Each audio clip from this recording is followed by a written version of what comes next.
Good evening. I have 4:30 p.m. here in Historic Town Hall on Thursday, December 18th, 2025. Please be reminded that we are being recorded and televised by SCTV. May I ask you to rise for the Pledge of Allegiance? I pledge allegiance to the flag of the United States of America and to the republic for which it stands, one nation, under God, indivisible, with liberty and justice for all.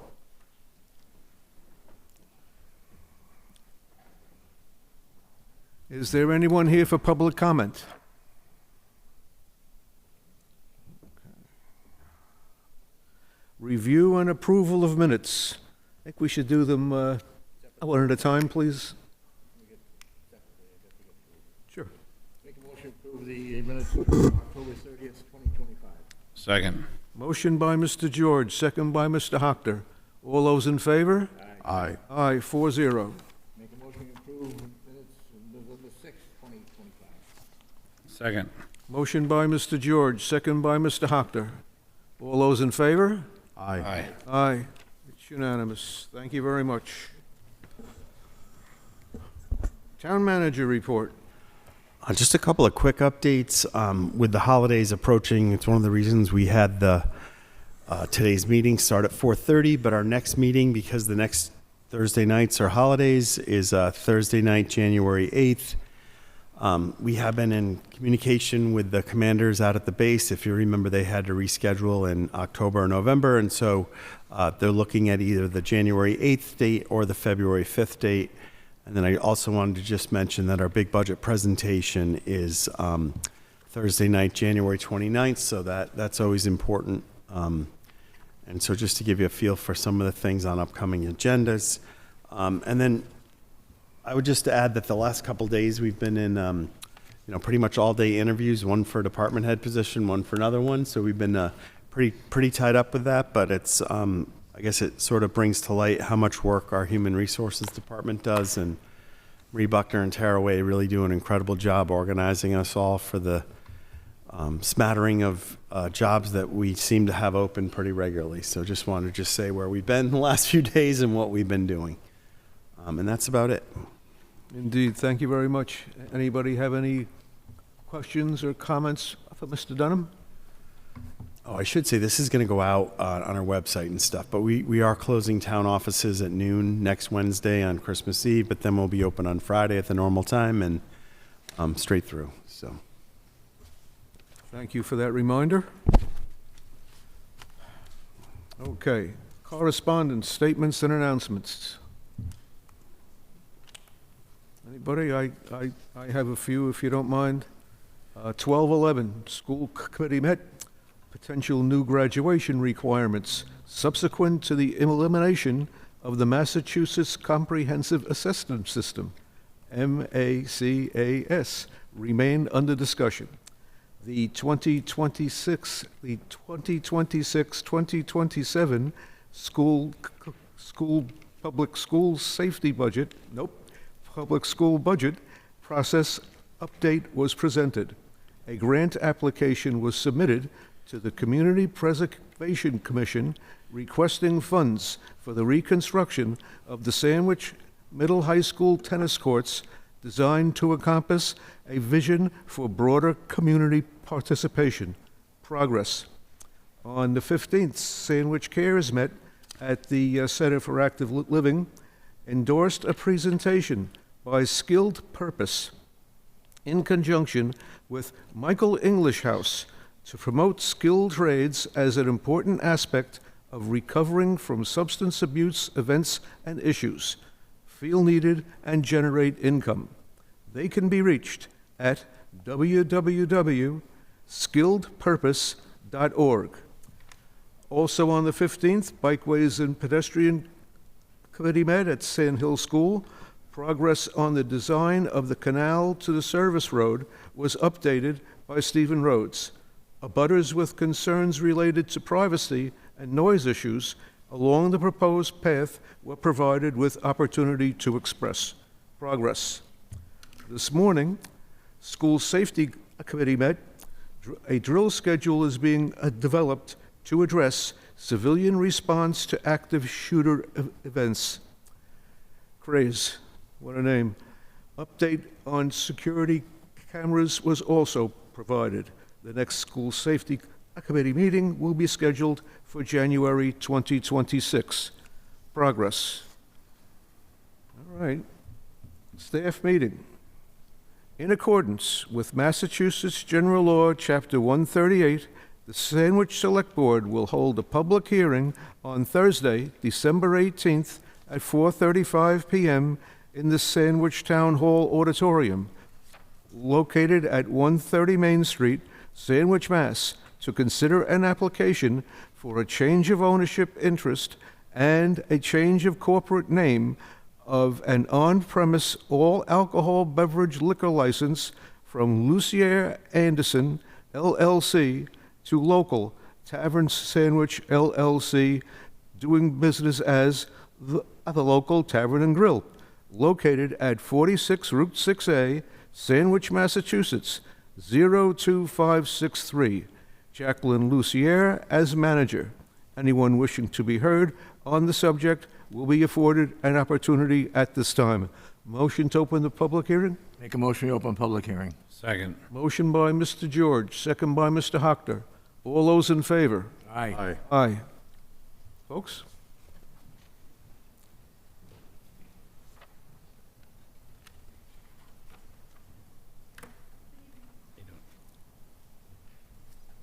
Just hit the button on there if you would.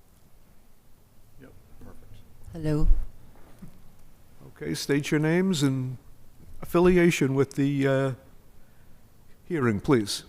Jacqueline Lucier. I'm a member of, one of the owners of the Local Tavern and Grill, along with my husband, Brian. Brian Lucer, husband. Are your green lights on? There you go. Thank you.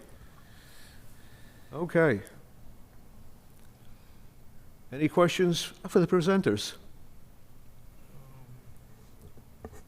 I think, Dave, they were in here before, and they got, they had to square away, I think. I think so, yeah. Yeah. Yeah. I don't remember the exact circumstances. It was the ownership Yeah. change. Yes.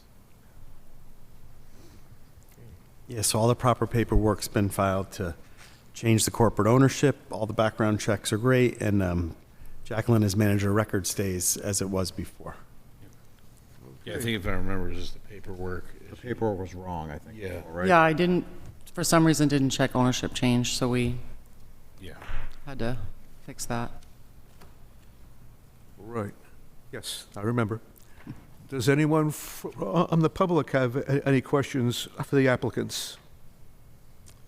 Seeing none, may I have a motion to close the public hearing? Make a motion, we close the public hearing. Second. Motion by Mr. George, second by Mr. Hockter.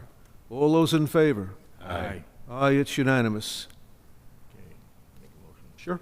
Make a motion, we approve the change of corporate name and ownership, annual on-premises alcoholic beverages, the Local Tavern and Grill, 46 Route 6A, Sandwich. Jacqueline Lucier, manager.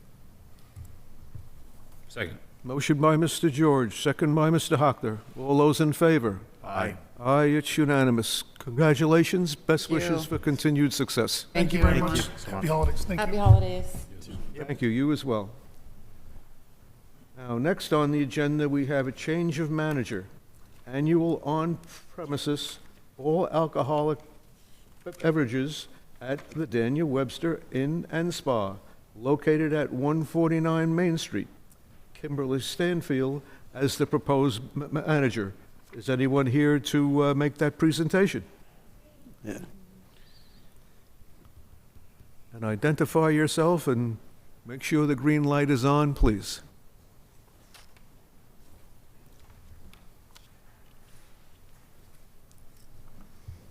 Kimberly Stanfield.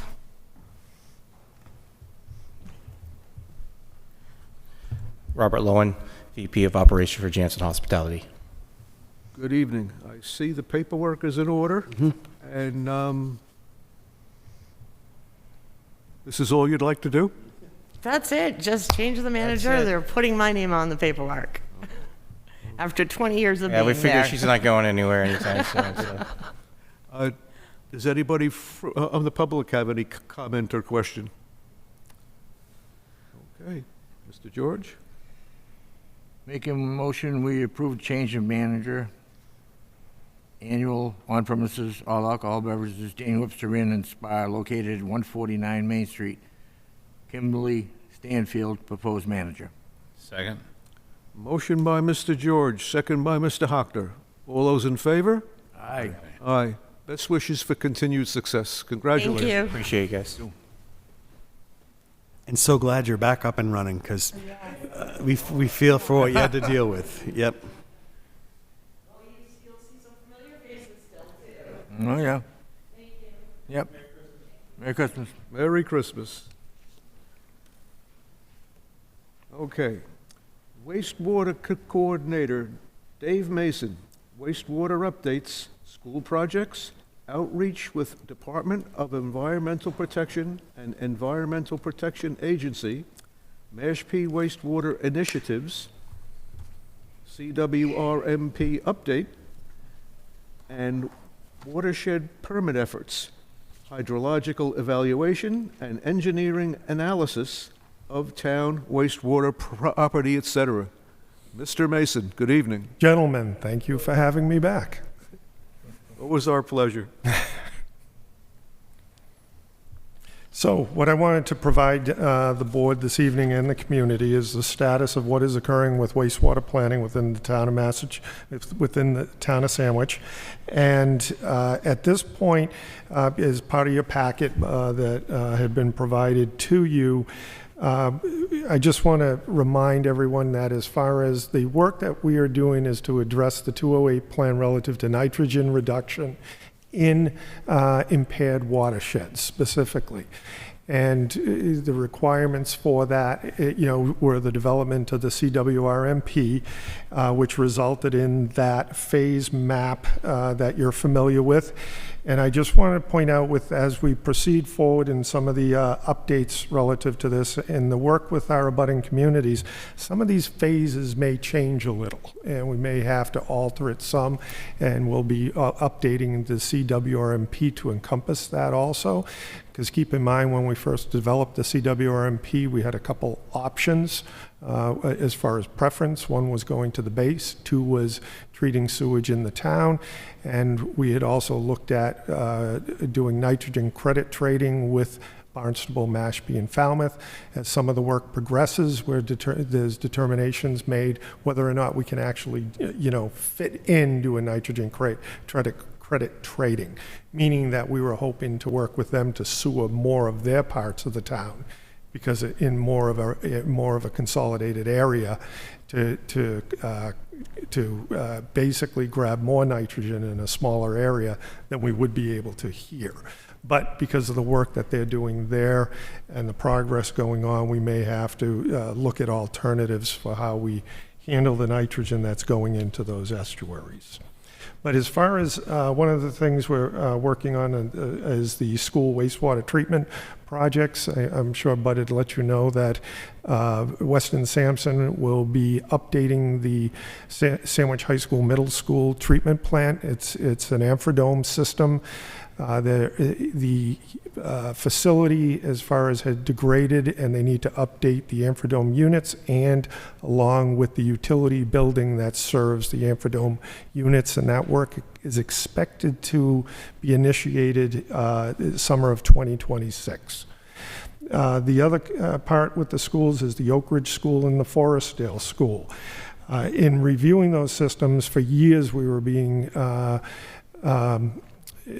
pushed by DEP that we would have to update those systems, but the daily gallonage per day in those systems never reached the actual design capacity of those systems. It's averaging about 5,000 gallons per day. The systems were built for approximately 15,000 to 20,000 gallons per day. So they're not really operating efficiently because of the lack of flow. Because of the documentation that we've been able to do over the years relative to that type of flow, the town made application to DEP in order to decommission those plants and run them as a Title V system. And DEP approved that. Working with Wright Pierce, specs were put together to alter those systems at both Oak Ridge and Forestdale School, in which we will now be disconnecting the treatment plants that are there, installing a large septic tank and pump system, and utilizing their existing leaching, and thus eliminating the cost associated with the operation of that treatment plant and the potential future updating, because if you have a groundwater discharge permit, regardless of how it's working, you're required to update the plant. So now that we've eliminated the need for the groundwater discharge permit, operate as a Title V system, we've eliminated the potential future costs of having to update the systems out there also. So that work was bid, and Ardent Corporation is the recipient of the bid, and they're expected to initiate work in 6 to 8 weeks at both those sites. They'll do one school first, and then the second school. Mike Ryan, facility manager for the schools, has been part of the process, so he's informed and communicating with the school administration as far as what work will be occurring, timeframes, and when it will be initiated also. No, did you want to discuss within that is the budget associated with that? I was just going to try to point out that, as the board knows, we've had to do a lot of engineering analysis and reports to get us to this point to do the bids. So if you just look at the construction bids for all 3 projects, meaning the middle high school upgrade, which is the more expensive of the 3 projects, and then the upgrades and modifications at Oak Ridge and Forestdale, the grand total is just under $2.3 million. And I think it's important just to remind the board and the public that all the funding that we've been generating from the 2% Water Infrastructure Investment Fund surcharge is going to be able to pay for that. And very importantly, as part of the ARPA funds that Barnstable County received, Sandwich was going to get back $850,000, but we had to apply for what we'd use that money for. And so we actually applied for the school wastewater projects. So that 2.3 million is really closer to about 1.6, because we're going to get 850,000 from the county. Dave and I sort of smile, and Heather, because the county is really on our backs about doing quarterly reports, which we do. But as the board's aware, when we awarded the contract for the middle high school, because it's a proprietary system, as Dave mentioned, like, you have to buy certain components that fit the system that we already own. And so the biggest time has been waiting for those pieces of equipment to arrive. So they've been on order, they haven't arrived yet. We're really anxious to spend the money. We're going to meet the deadline easily, but we're waiting for those parts to arrive. So we're actually in really good shape, and I think in terms of the tangible results of the WIF funding that we've had, this will be really good to point to, because we had big concerns about what it would cost to upgrade the three systems, decades ago.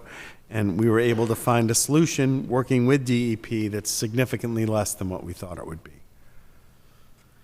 Okay, and also, Mr. Mason, the schools have changed their point of contact, and Mr. Ryan is still doing a fine job, correct?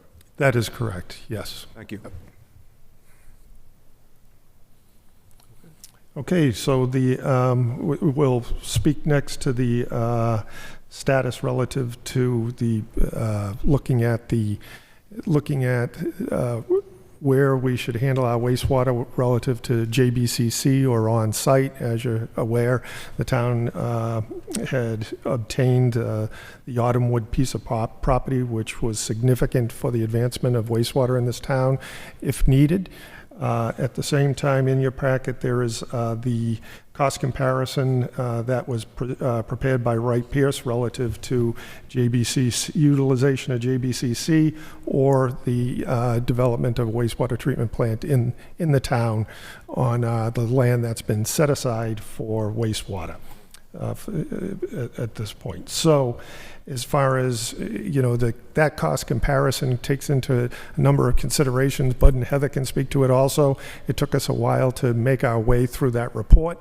But in the end, it appears that JBCC is the, preference relative to utilize for wastewater treatment based on the cost comparison. But at the same time, we have to keep in mind the time that it takes in order to work with the base also. I would say the biggest thing like we've struggled with is I think we shared with the board at our last big update, which was in May, that we had, since the beginning of the year, we received some email input from an attorney for DEP that seemed to be questioning whether or not if the town built a conveyance and collection system, i.e. sewer lines, that would eventually connect out at the base, which is now contracted to a private company, would the SRF State Revolving Fund be able to save us money? And there's other spin-off savings as well, if it would be acceptable if we hooked up to a private facility on the base. And so it's fair to say that some of the questions that we've been raising with the state DEP and the federal EPA have been the same for 5+ years, and we're waiting on answers. And about a little less than a month ago, just before Thanksgiving, we had a really important remote meeting with DEP.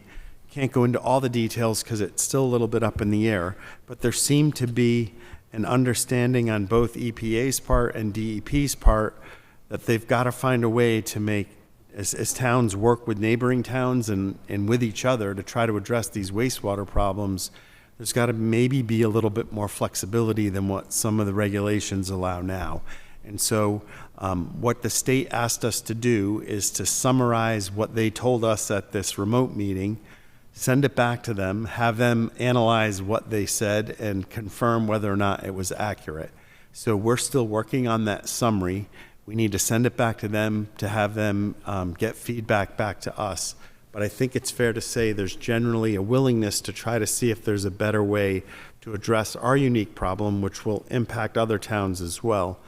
And so I think realistically, as it relates to that cost comparison that we have in your packet and that we spent a lot of time talking about in May, where there's 4 different columns, it might winnow it down to 2 columns. And so it'll be easier for all of us to collectively talk over the options with our wastewater consultants, with our town staff, and try to make the best cost-effective decision.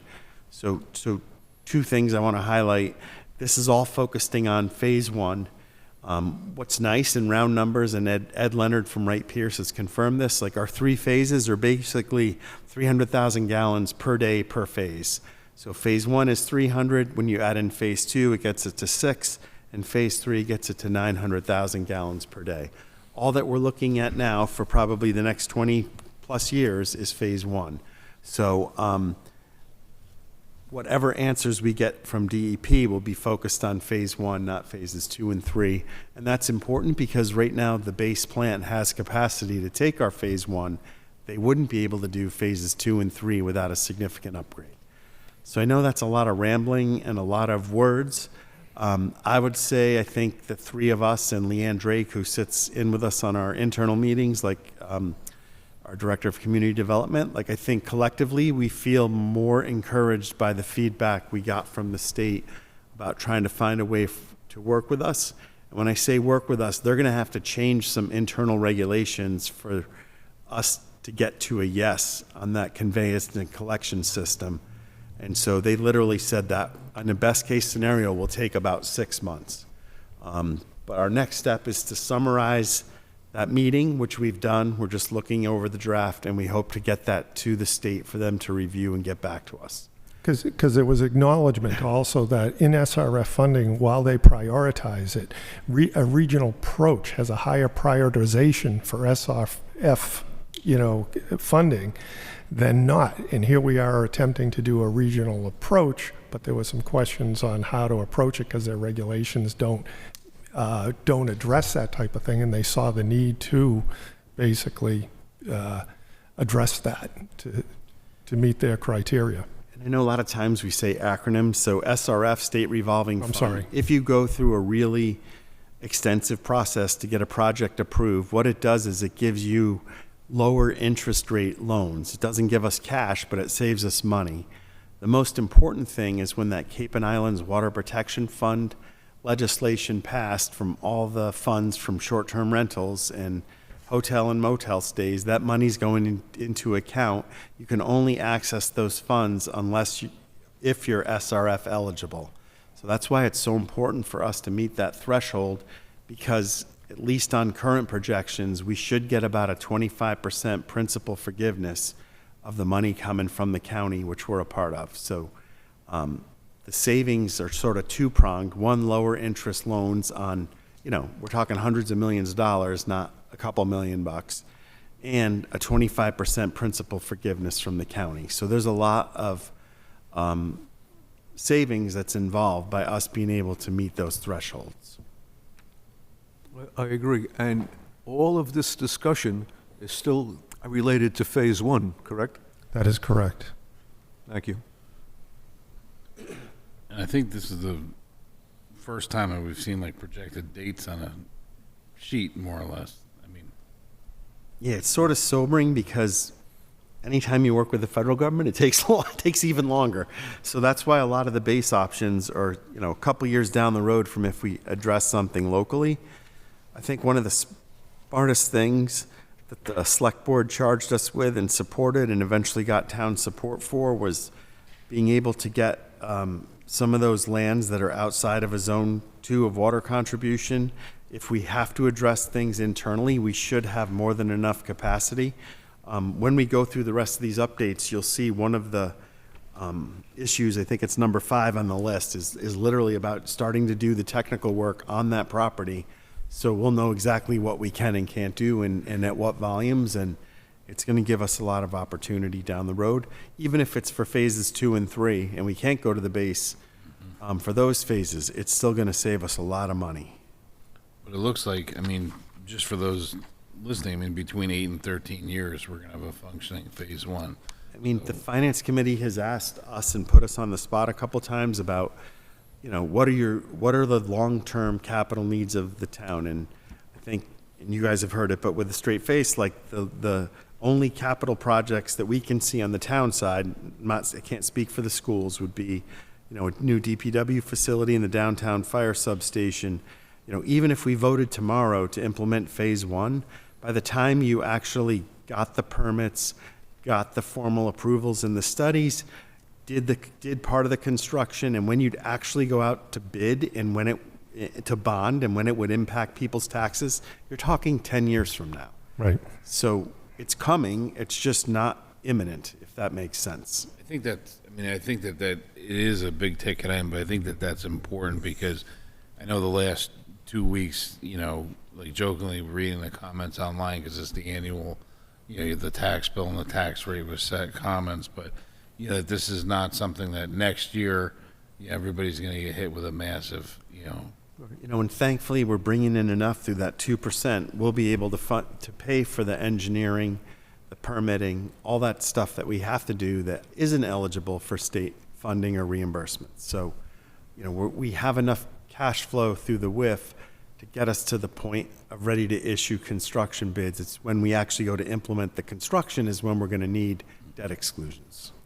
I think that's important to point out because, it's basically everybody in town as a taxpayer has already paid for all of that. So this isn't something that's going to hit them, as far as the design, the engineering, the testing, that's all covered, like you just said, that you're already paying for it. Mm-hmm. I think it's important. We're the first town in the state where the residents adopted that funding mechanism. Right.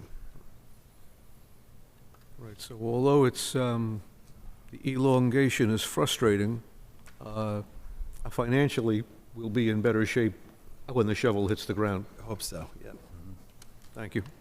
And that's part of the decision process, because comments have been made, I've received as far as, there's other towns, they're moving, they're doing something. It's like, okay, well, you're not taking into consideration the years of planning prior to get them to that point also. And we're in step with those other towns, as far as that planning process and, to get to the final point. So it aligns the same with each community. All right, thank you very much. Sure. Bob? One of you can answer it, I think, maybe. Are we in better shape with Converge than we were a while ago, as far as relationship with them and to hooking them up? Yes, yeah, I think we've had a very good relationship with them. I think a lot of it is, as it was said, is the federal government, the state government, in terms of having an understanding of a private plant with a public participation, and they have been very open to and understand the needs of what the community's needs are and what they'll need to do to update the plant when their permit comes due also. So they've been very upfront with. Thank you. Just a quick note relative to the Mashpee wastewater initiatives. I know that the town approved their cluster system. In your packet, there's a memorandum outlining the process for that and a flow chart as it proceeds through DEP's permitting process. So there's an extensive process with them, like you would for any groundwater discharge permit. Thank you. In your packet, there's dated the September 8th, 2025 was the outline for a scope of services for the hydrogeological evaluation and engineering, specifically for the land that has been set aside for wastewater. Wright Pierce is in the process of finalizing that scope of services, in which we'll initiate that with them, and that'll basically be going out and doing site evaluations, drillings, soil evaluations on all those sites, in order to make the next steps towards the ability to apply for a groundwater discharge permit for that property if and when it's necessary. But it's necessary to get the work done now to have that prepared as part of our CWRMP, because we know we can at least handle the first phase with Converge, and as Bud had mentioned, potentially additional phases, the additional phase 2 and 3 may need additional capacity at that point. I would just say, like, I know we talked a lot for months and had all sorts of, legal experts advise us and all the things we went through to try to acquire that property, with the foresight that we're trying to take care of ourselves if we need to on our own without working with the base or our neighbors. We'd always cooperate with our neighbors because of how the groundwater flows and things, but if we were ever forced to do it on our own, it would appear we acquired sufficient land and enough other properties with it to sort of provide any offsets that might be needed by natural heritage. But now we have to study what's happening with the water underneath the ground. How much capacity could it withstand? An issue that many other towns, especially Down Cape, and Dave could explain it better, are running into is so-called mounding. So when they treat the effluent and then they dispose of the effluent, if it causes the normal lay of the water way underneath the ground to change in height, there's really strict limitations on how much you can influence that. It would appear, but we need to do this study, like we're in one of the highest spots on Cape Cod and there's a huge depth to groundwater. So you think we'd have, it seems like a very, very important, attractive site. So this is all the science behind it. So if we ever do need it, what we'd be able to do and it roughly at what volume. So it's really important. The site is, comparable to other communities and what they're dealing with. This site will be very easy. As Bud had said, the depth to groundwater, mounding, it'll create a mounding situation. But when they look at mounding, it's how it's impacting wetlands, other sensitive receptors, wells, water resources. And we're not going to see that type of issue with this site based on preliminary, viewing of, depth to groundwater and the type of soil that's there. Great. And you also see it looks at a lot of our adjoining properties, whether it be town property, on off the Oak Ridge School driveway, the golf course. I mean, we've listed a lot of different Those parcels in those areas. properties that are listed in there, that extensive list, had been approved by the town in the past to be set aside for wastewater use in the future. So that's what that list had already been predetermined. Thank you. And you know, if I can just dial back the way I do, I apologize. But the Mashpee initiatives, now, those efforts actually help Sandwich, is my understanding. Yeah, I mean, as far as any type of, communities, abutting communities initiatives relative to wastewater, it does assist, it does help, because one, whatever the discharge is there being emitted now by, say, 240 houses, it is just raw, it's just raw wastewater going into the ground. This is an opportunity to treat it before it's discharged, because it will potentially impact areas like Peters Pond or Pimlico Pond or other areas like that, and Mashpee Wakeby, where the town, there's residents who are on the shores of Mashpee Wakeby and our own recreation area also. Thank you. Exactly where my head was at. Thank you very much. Yes. And just to follow up on that also, another initiative with Mashpee relative to Mashpee Wakeby Pond is they received approval by their community and funding support for alum treatment. And they're in the design process with SMAS to treat Mashpee Wakeby Pond with alum. It requires extensive permitting also, but the intent of alum treatment in a pond is that the alum is used to bind nutrients like your phosphorus and minimal nitrogen, but to bind it and hold it, and so it's not being released, and that will eliminate your cyanobacteria blooms or excessive vegetation growth within the pond. So they're working on that initiative now. And as of today's discussion, that effort is specific to those two bodies of water, correct? It is, yes. Thank you. And we have had our ponds report that Yes. we want to consider that for some of our Yes. water bodies as well, and, I kind of throw that out kind of like a shot over the, as a, to put it on the radar, because, one of the biggest issues is that we can sewer it, and it eliminates the nutrients entering the, removes nutrients from the ponds also, reaching it, but there's existing nutrients that are there. And so it'll be a number of years for that to cycle through and cycle out. And with temperatures rising in the ponds earlier, you'll see more cyanobacteria blooms because it's temperature related, nutrient related. So you could sewer, you won't see the immediate elimination of cyanobacteria, but the alum is something that helps with that process. Thank you. And these studies, Mr. Dunham, that you made reference to, APCC? actually, those we did,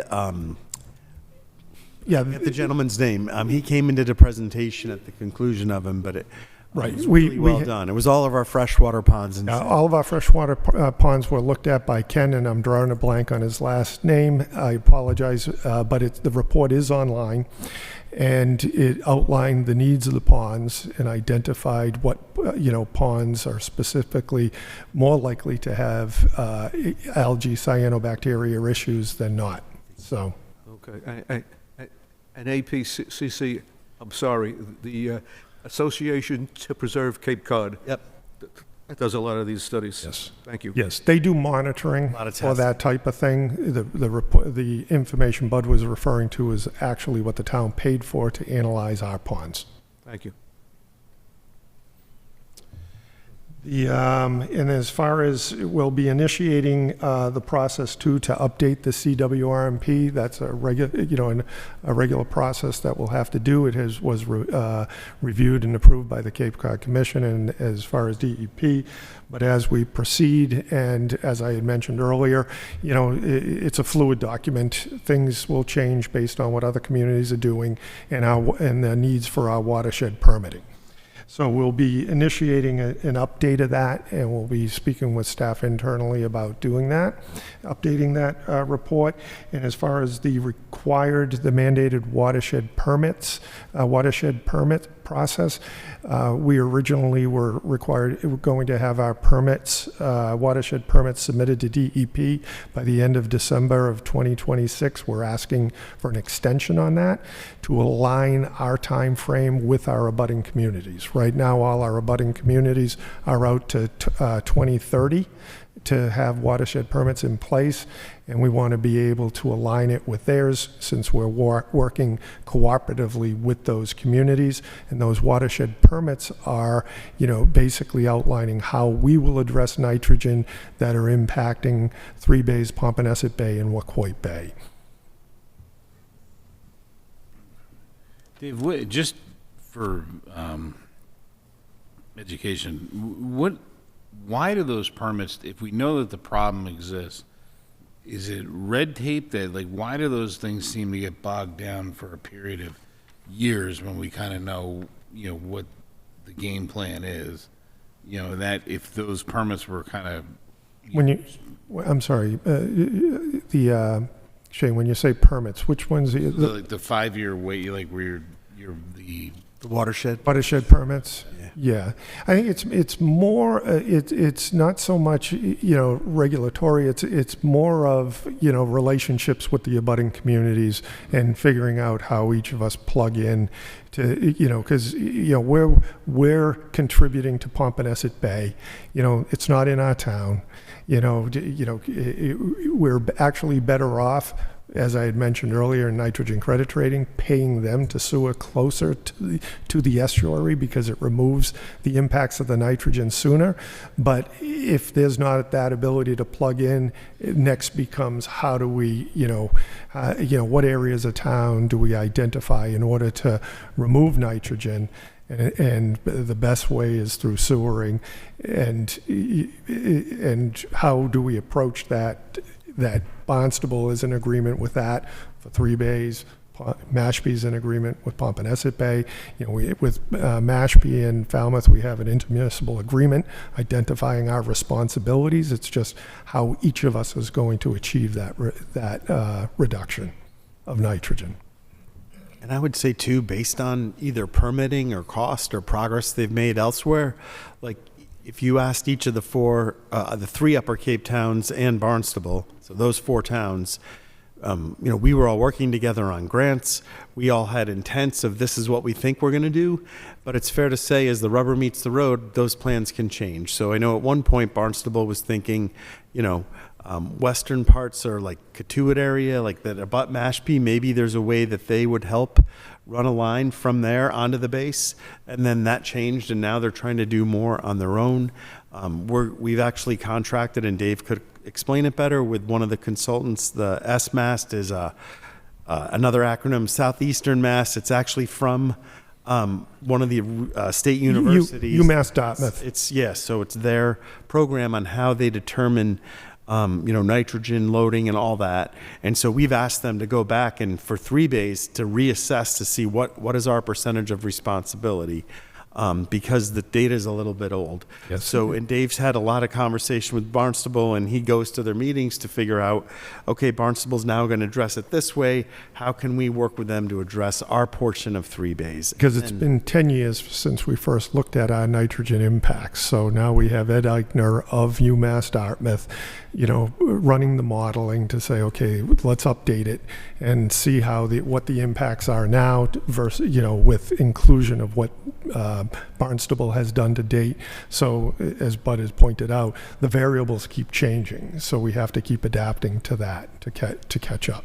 And I would say I know this is like some of our wastewater 101, but it's good to remind ourselves, our percentage of responsibility for Pompanesett, which is our biggest responsibility, is still just under 25% of the total problem.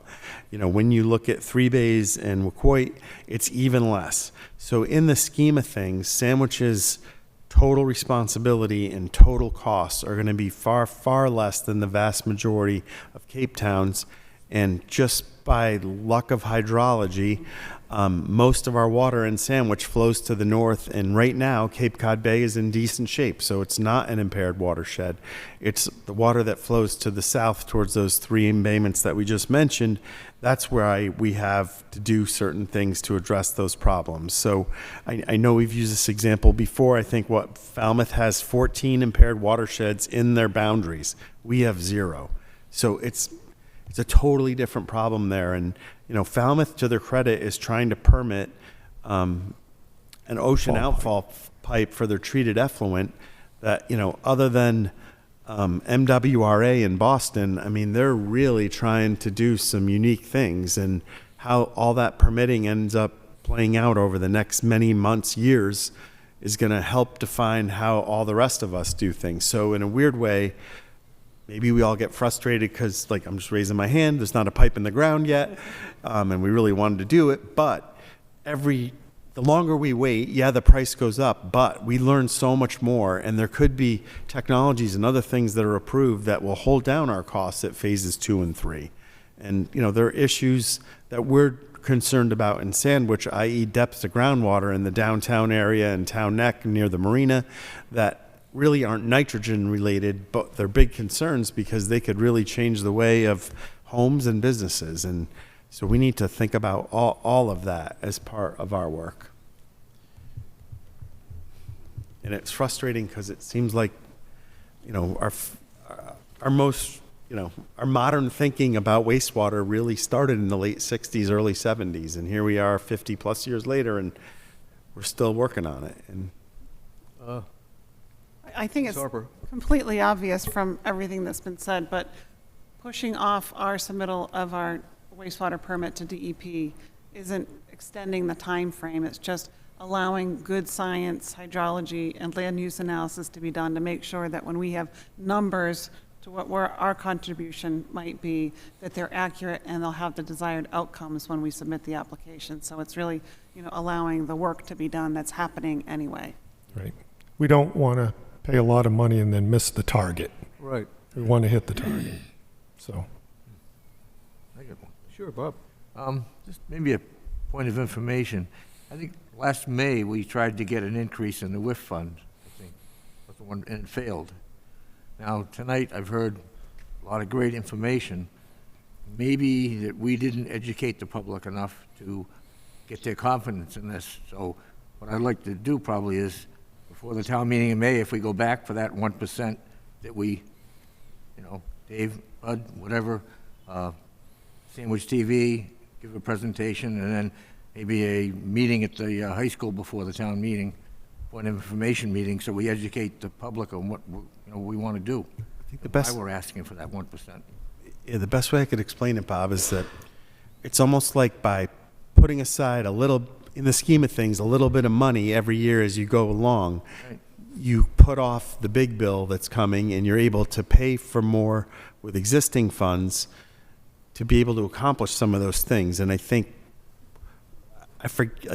all the numbers are running through my head, but I think it would cost the average homeowner about $72 more a year, but it would save them hundreds of thousands of dollars in the course of a, multi-$100 million wastewater plan, because we're putting aside money earlier to help fund some of those costs, so we don't have to go back to them and ask for the big bill until it kicks the can down the road, but it allows us to accomplish more because that money's coming in. Right.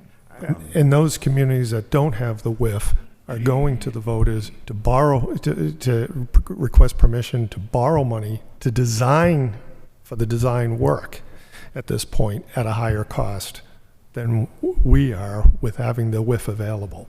Right. That's what the WIF was all about. And I think we were all in agreement with this increase. And I agree, Mr. George. Apparently, our outreach needs to be better. I think we need to educate. If we're going to try to sell them something, and if you don't know what it's about, you're not going to buy it. We'll do the research, but there's some unique timeframes associated with how you formally adopt that extra 1%.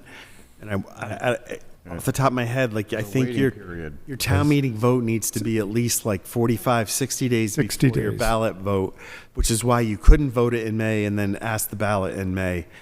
you need to stagger it. So that, So we have the to look- challenge at that point is that we found with it is basically having a town meeting in October and keeping it on people's radar, because then it is at the voter booth. It's not at the May town meeting.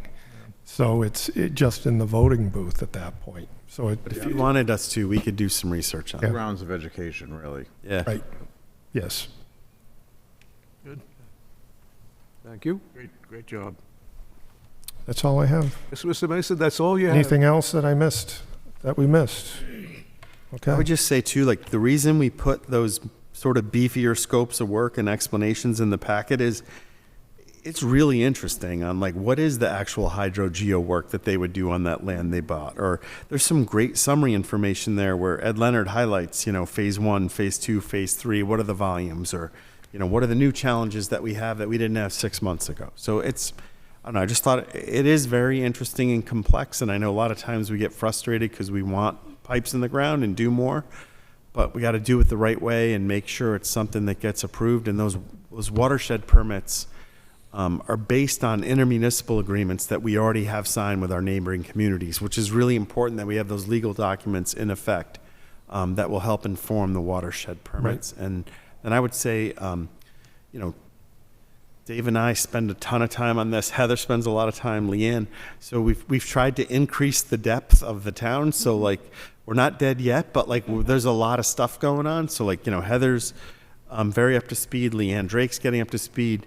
We've worked with Ed Leonard for years, but now there's younger engineers at Wright Pierce that are starting to attend our meetings. And so we're always like, we know this is a 50-year issue, phases 1, 2, and 3. It's not a 10-year issue. So we have, we're trying to build that knowledge base, with the experts that we hire, but also our internal staff, just to try to and Sam Jensen. moving the ball forward. Sam Jensen, He's the been involved. engineering, like, don't forget, and Dave's always like, we always talk about sewering and nitrogen. We forget about the ponds and phosphorus and, drainage systems, and Sam and DPW are all over that. So it's a very complex, all-encompassing issue. But we're getting there. Absolutely. And appreciate all of your interest in keeping us informed and the town on the right track. And thank you for the point made, Mr. George, relative to keeping it updated. All right, Thank you very much. thank you very much. Thank you. Old business, fiscal year 27 budget update.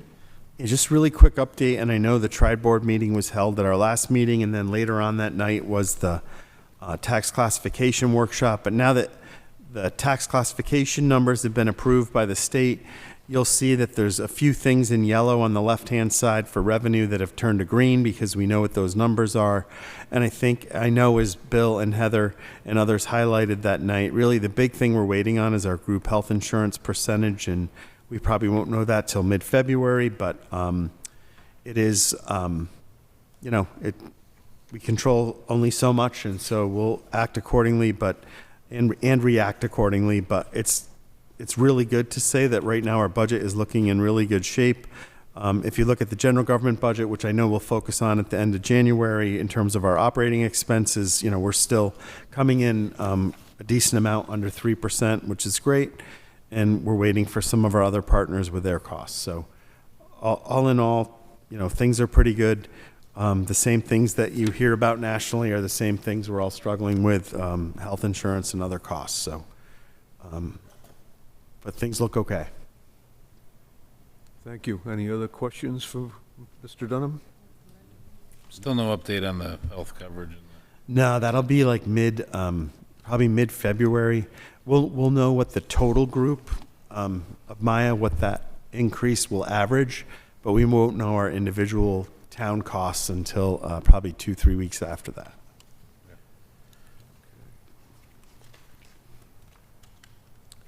Upcoming select board meeting schedule. Yeah, I just thought I should list it with the holidays coming up, just what it looks like our upcoming meetings are. There is that annual Mass Municipal Association meeting that a couple of us will be at on the 22nd. But again, for January, we're looking at meetings on the 8th and 29th with as long as something doesn't pop up. And then after that, we're pretty much meeting 3 times a month until we get to town meeting. Thank you. Other matters not reasonably anticipated by the chair. I have none. Anybody else? Okay. New business. Recommended Historic District Committee alternate reappointments. Kristen Frankman and Chase Freeman. And these are 2 members who already serve in an alternate capacity, just being reappointed as alternates. And for the staff that helps outreach with them, they've been faithful attendees, and they've been really helpful to have on the board. And they are endorsed by the interim Yep. chair of the HDC.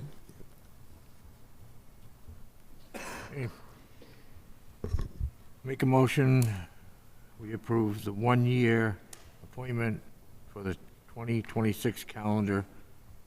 The following alternate member, Christian Fakem of 4 Harbor Street, Sandwich, Mass. And alternate member, Chase Freeman of 5 Holder Lane, Sandwich, Mass. Second. Motion by Mr. George, second by Mr. Hockner. All those in favor? Aye. Aye. Congratulations and thank you to Ms. Frickman and Mr. Freeman.